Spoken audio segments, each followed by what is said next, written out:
Good news! Paano gumana ang algorithm?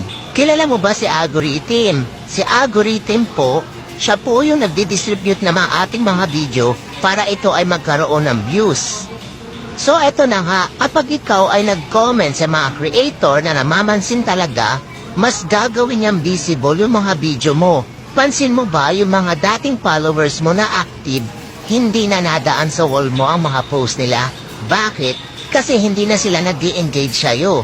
Kaya hindi na dumadaan sa wall mo yung mga post nila.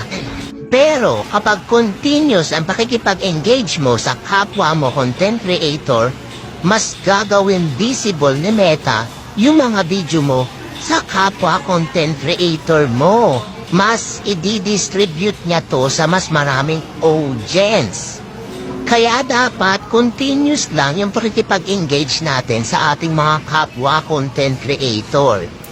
Oops, syempre sabayan mo ng pag-upload ng video mo, gets?